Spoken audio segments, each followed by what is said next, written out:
Hello મિત્રો, કેમ છો બધા? મજામાં? તો મજામાં થશો ને અમે પણ મજામાં જ છીએ. તો આજે નાઈ ધોઈને તૈયાર થઈ જશે એવી. આજ તો થોડો મોડો વ્લોગ ચાલુ કર્યો છે.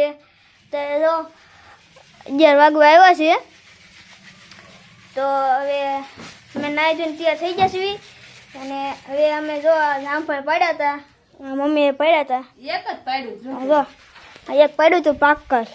હા એક પાકી ગયું પાકલ અને મારા પપ્પા કાંક માવો બનાવે છે અને બહાર જતા છે. ક્યાં બહાર જાવશો? ઠીક, તો એ બહાર જશે અને મેં ઘરે રહીશું. અને આજ તો તાવો છે, તો આજ તાવામાં તો હા એ આપણે ભૂલાઈ ગયું. હા કાલ તાવો છે તો કાલ જઈશું આપણે. ચાલો મિત્રો, કેમ છો બધા? જય માતાજી બધાને. તો આજ તો જો કારખાનાના મુહૂર્ત થઈ ગયા છે અને નિશાળ પણ ખુલ્લી ગઈ છે. કા વિરાટભાઈ ખુલ્લી ગઈ છે ને?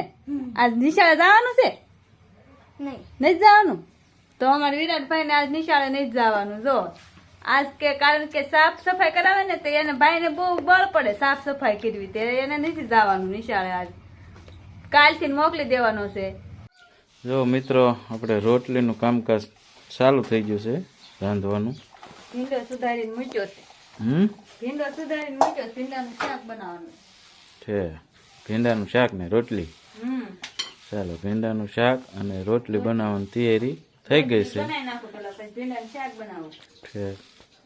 હાલો, તો આપણે રોટલી ને ભીંડાનું શાક આજના બપોરામાં છે. વાગી ગયા છે 12:30 થઈ ગયા છે.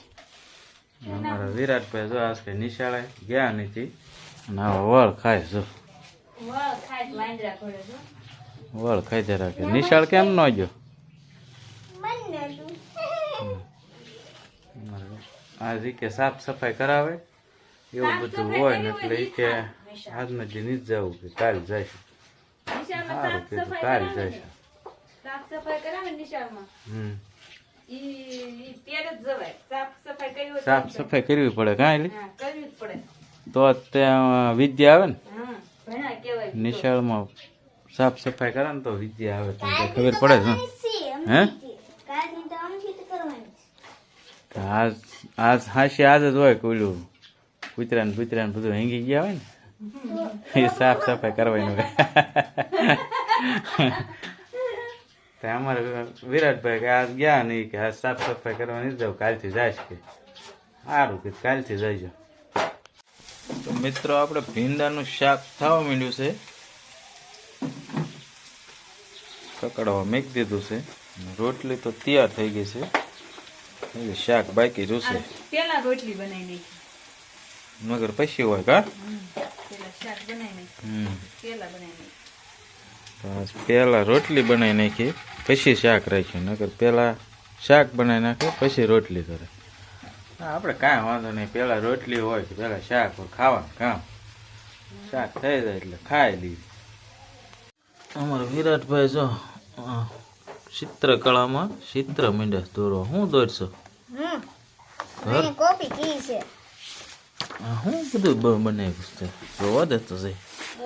આની કોપી મેં કરી. એલા એ મારું બટન દોરતા સારું આવડે. શું સમજે? અડધા કૃષ્ણ ભગવાન ને એ શું તુલસી ને ક્યારો.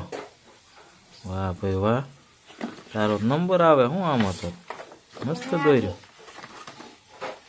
સરસ મજાનું છો. સરસ મજાનું આવડે છે. લ્યો, અમારા વિરાટભાઈ ને કેવું ચિત્ર આવડે છે. કૃષ્ણ ભગવાન અસલ મસ્તીના દોરી નાખે છે. તુલસીમાં ને ક્યારો ને એવું બધું મસ્ત મસ્ત બનાવે છે. આ તો ગણપતિ દાદા બનાવ્યા. વાહ વાહ, સાફા વાળા મસ્ત બનાવ્યા. હું જોવો તમે, આવો કલાકાર છે અમારો વિરાટભાઈ. મસ્ત મસ્ત બનાવે છે. સરસ મજાનું બનાવ્યું. ગણપતિ દાદા ને કૃષ્ણ ભગવાન ને તુલસી ને ક્યારો એવું બધું બનાવે છે. હવે એને બે ત્રણ વસ્તુનું કેસ મારો બેટો. હું આમાં એને બનવું હોય છે. ઘડીક કે પેન્ટર, શું કહેવાય, ક્રિકેટર બનવું છે, ઘડીક કે પેન્ટર બનવું છે, એવું બધું કે બનવાનું. તમે કંઈક કોમેન્ટમાં જરીક કોમેન્ટ કરજો કે હું એને બનાવાય. હા, નોકરી લેવડાવાય કે પેન્ટર કામનું બનાવાય કે ક્રિકેટર બનાવાય એ બે ચાર વસ્તુનું કે તમે જરીક કોમેન્ટ કરજો શું બનાવાય એમ.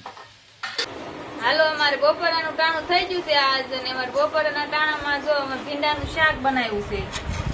કેટલું મસ્ત છે ભીંડાનું શાક રસાવાળું, ને રોટલી છે, પછી છાશ છે ઠંડી. ચાલો બધા જમવા. મિત્રો જો આ શું કહેવાય લાભ લાબરું છે. લાબરાનું શું કરવાનું? એનું જેલ બનાવવાનું. લાબરાનું જેલ બનાવવાનું, માથામાં નાખવાનું. આ રીતે એનું ગરબ અંદર વચ્ચેથી કાઢી લેવાનું, પછી આમાં પછી આ બ્લેન્ડર મારી દેવાનું. એ રીતે કરવાનું ને? હા એ રીતે કરવાનું. એ માથું રીતે લગાડવાનું, કરવાનું, માથામાં લગાડવાનું. મોઢે લગાડાય, માથામાં લગાડાય. એનાથી શું ફાયદા થાય? એનાથી ફાયદા તો વાળ સારા રહે એવું કે છે, ફોડો ન થાય ને એવું બધું કે છે. આપણને નાખ્યું છે, આપણને સારું લાગે છે. વચ્ચે ગરબ નીકળ્યો એ ગરબ કાઢી લેવાનો. હા બધા કાઢી આ લેવાનું. રીતે. આ રીતે કટકા કરીને એ રીતે શીકણું બહુ હોય. કાઢી લેવાનું. પછી એનો જ્યુસ બની જાય. હા, બ્લેન્ડર ફેરવાડલું. જેલ. પછી માથામાં નાખવાનો. હા અમારે વિનોદભાઈ માથામાં નાખી દેવાનું. પાણીયાભાઈ ખોડો બહુ થઈ ગયો છે, ને આને ખોડો થઈ ગયો છે. આ બધા તેતરા કરે અહીંથી ખોડો વયો જાય એમ કે વયો જાય કે ન વયો જાય ખોડો આપણને કંઈ ખબર નથી. તમને ખબર હોય કોમેન્ટ કરજો. જ્યુસ બનાવીને નાખે. અમારા વિરાટભાઈ કાંઈક લઈને આવે છે મારા બેટા. શું લાવ્યો ભાઈ? ચોપડા હે? ચોપડા લેવો. સોપડો, પેન્સિલ ને હું કોઈને લઈ દીધું? હું મેં પૈસા નો લેવું છું. હે? પૈસા નો તારે આગળ ક્યાંથી પૈસા હું હોય? ક્યાં પૈસા લાવ્યો હતો?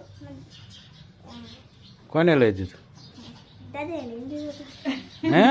દાદાએ લઈ દીધો હતો. ઠીક, નિશાળ ચાલુ થઈ ગઈ એટલે દાદાએ લઈ દીધું. હા દેખાડ તો આમ કેવો સોપડો. પેન્સિલ દેખાડ. પેન્સિલ દેખાય. પેન્સિલ દેખાડ તો. જવા દે મને. લે. જવા દે તો. જોઈ. લે આ તો શેકલા ભરવાળે છે. જોઈ. હાલે છે. હા. અમારા વિરાટભાઈ ને દાદાએ એક સોપડો લઈ દીધો, એક પેન્સિલ લઈ દીધી ને એક પેન લઈ દીધી ને. હા. પેન ને સોપડો ને પેન્સિલ લઈ દીધું છે. તે ઘૂઘરો થઈ ગયો. મસ્ત પેન છે. હજી કેટલા ચોપડા પડ્યા છે? ઘણા પડ્યા છે. આખું વર વાઈ જાય છે. હા વાંધો નહીં. હજી 7 ચોપડા પડ્યા છે અને આ બીજો 8 થઈ ગયા. એટલે હજી એક ચોપડો ચાલુ છે. ઠીક. એટલે વરા પૂરું થઈ જાય છે. તો ઘણા થઈ ગયા હે ભાઈ? હમ. હવે આવતા વર્ષે 15 ચોપડા લઈ દેવાના. આલખર 12 લઈ દીધા, આવતા વર્ષે 15 લઈ દેવાના. આવતા વર્ષે એટલે જોઈ જ ને કા 5માં આવે એટલે. હા 5માં આવે ને એટલે 15 ચોપડા લઈ દેવાના. હાલો મિત્રો, તો આપણે જો વાળું પાણી કરીને અને બેસી ગયા છે એવી, અને આ તો મુખવાસ લઈને આવી છે. તો મુખવાસ ખાવી. વાળું પાણી કરી લીધા છે ને મુખવાસ ખાઈ લીધી. મુખવાસ જો ખાઈશ બેઠી બેઠી કા. તમારે ખાવું છે? મુખવાસ તો ખાવાનો હોય ને, આપણે મુખવાસ જરીક ખાઈ લેવી તો મુખવાસ ની કઈ ના પડે ને. વાળું કરીને જ ખાવાનો હોય ને મુખવાસ. નાખું થોડો ખાઈ લેવી તાર ખાવો છે? તો આમ મુખવાસ ખાવાની જ મજા જ આવે. મજા જ આવે. ખાઈ પી. તારે? તો અમાર વિરાટભાઈ જો હા યે પડતો ને અમાર વિરાટભાઈ ને આવા કામ હોય. આવા ધંધા છે. ઘડીક હિસકે વાળ ખાતો હોય, ખાટલે ગલોટિયા મારતો હોય. વાંદરા ગોળે વાળો ખાજા રાખે ન પડે વાંદરા. હાલો મિત્રો, તો આપણે આ વિડીયો હવે અહીંયા જ પૂરો કરી દેવો છે. તો અહીંયા આપણે વિડીયો પૂરો કરી દેવી. તો હું તારે કઈ કેવું છે? કાંઈ કેવું નથી. અમારે વિડીયો અહીંયા પૂરો કરવાનો છે. તો અમારે આ વિડીયોને જો ગમ્યો હોય તો વિડીયો શેર કરી દેજો. અમારા વિડીયોને લાઈક કરી દેજો સબસ્ક્રાઇબ અને કરી દેજો. સબસ્ક્રાઇબ કરી દેજો. બીજું તમારે શું કહેવાનું હોય? ચેનલમાં નવા હોય તો અમારી ચેનલને સબસ્ક્રાઇબ કરી દેજો. બસ બીજું કાંઈ અમારે કેવું નથી. હા તો બધાને જય માતાજી. તો હાલો ફરી મળીશું એક નવા બ્લોગ સાથે. ક્યાં સુધી બાય બાય.